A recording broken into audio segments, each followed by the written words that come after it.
이번 시간에는 뉴턴에서 조지 오웰까지라는 책의 찰스 다윈 편을 살펴보도록 하겠습니다. 찰스 다윈과 진화론, 논란의 인물 찰스 다윈, 오늘날 찰스 다윈, 1809년에서 1882년의 영향력, 인간관과 세계관의 모든 구조에 미친 어마어마한 변화는 커다란 논란을 불러일으키면서 이전보다 더욱 강한 생명력을 지닌 채 살아 움직이고 있습니다.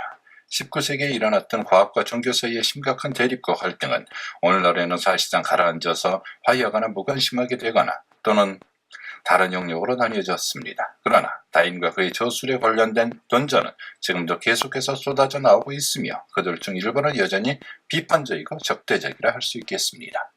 자연신학, 이성적 그리스도교의 버팀목. 19세기 초 대부분의 사람들은 세계가 대략 6천년 전에 창조되었다 생각했습니다. 물론 코페르니쿠스와 갈릴레오 이후의 인간은 지구상에 존재하는 모든 생명체의 중심이자 목적이었습니다. 생명체들은 창조주의 손에 의해 물고기, 짐승, 조류 같은 다양한 모습으로 세상에 태어나 미켈란젤로의 저 유명한 프레스코화에서처럼 창조주가 뻗은 손가락에 의해 생명을 얻은 인간에 의해 지배를 받게 되었습니다. 말하자면 자연신학은 이성적 그리스도교의 버팀목이었습니다. 이렇듯 자연사, 박물학은 19세기 전반기에 대대적으로 유행했고 그에 관련된 책들은 대중소설의 인기를 능가했습니다. 종은 항구불변이 아니다. 다윈은 과학자가 되기 전부터 자연 애호가이자 수집가이며 동시에 스포츠맨이기도 했습니다. 사실 그가 가업인 의학에도 소질을 보이지 않자 그의 부친은 가문에서 가장 아둔한 아들을 교회에 보냈던 그 당시 영국 사회의 관습을 따르기로 했습니다.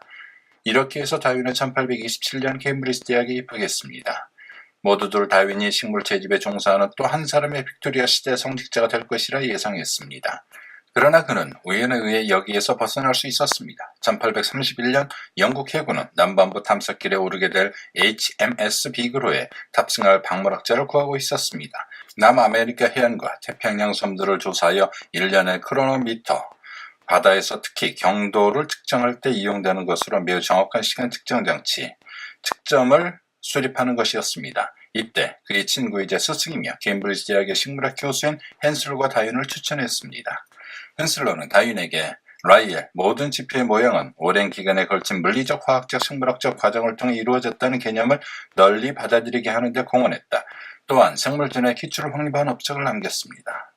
그러니까 최근 출간한 지질학 원리 1권을 추천하면서 읽기는 하되 결코 믿지는 말라고 당부했습니다. 그러나 다윈은 항해하는 동안 두 차례의 변화를 경험했습니다.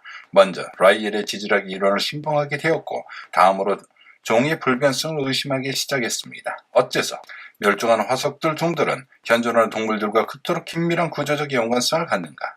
무엇보다도 왜 갈라파고스 군도의 새와 거북들은 섬에 따라 조금씩 변이를 보이고 있는가?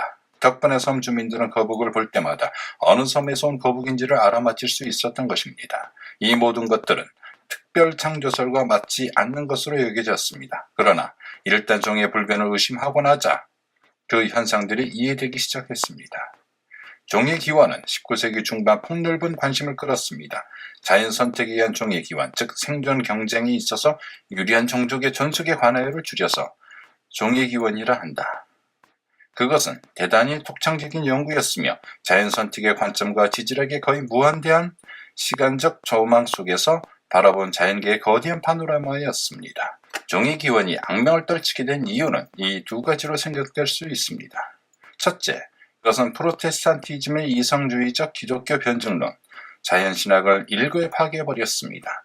자연신학은 자연계의 모든 아름다운 피조물들이 전능한 신에 의해 창조되었다고 설명했습니다. 반면 다윈의 이론은 그것을 자연선택의 적용에 의한 것이라 설명했습니다. 둘째로 인간은 원숭이와 오랑우탄 사촌이라는 것이다. 유의할 것은 흔히 오해되는 것처럼 후손이 아니라 사촌이라는 점이다. 종의 기원에서 원숭이는 다른 종에 비해 자주 언급되지는 않지만 그럼에도 다윈주의는 원숭이 이론이었습니다. 돌이킬 수 없는 상실감. 다윈에 의하면 자연은 우연의 산물이며 인간은 일용할 양식을 얻기 위해 짐승과 다투는 고독한 지적 돌연변이일 뿐입니다.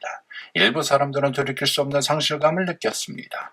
다윈주의에서의 자연은 인간 행동의 수수께끼를 풀어낼 아무런 실마리도 주지 않았으며 인간의 딜레마에 대해 아무런 답변도 주지 않았습니다. 인간은 더 이상 신성으로 충만한 자연을 발견하리라고 기대하지 않습니다. 자연의 비전으로부터 그것을 창조해내야만 하는 것입니다.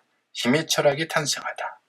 잔인성이 싫어서 총사냥을 그만두었던 다윈이 19세기 후반 살벌한 힘의 철학을 탄생시킨 인물 중 하나가 되었다는 것은 기이한 역설입니다.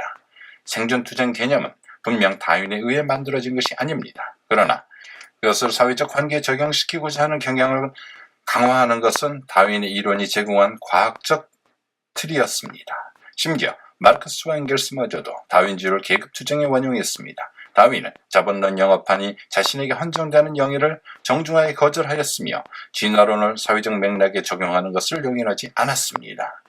변화된 지적 풍토, 오늘날 일반의 관심은 진화에 대한 신화적 해석에 모아지거나 또는 인간의 지적 발달, 그것은 지식의 축적과 교류 능력 그리고 미래에 대한 통제력을 수반합니다. 이라는 요인이 진화적 과정이 어떤 의미를 가져다 주는가에 집중하고 있습니다. 이렇게 볼 때 진화는 우연적 변이의 산물이자 고통스럽고 맹목적인 투쟁적 창조의 산물인 인간이 적어도 부분적으로나마 자기 운명의 조종자로 나아가는 하나의 거대한 모험이 되고 맙니다. 이런 관점에서 보자면 미래를 통제하는 능력, 즉 유전적 메커니즘에 대한 이해에 중대한 기여를 했다는 것이 다윈 이래 생물학이 이룩한 중요한 발전이 될 것입니다.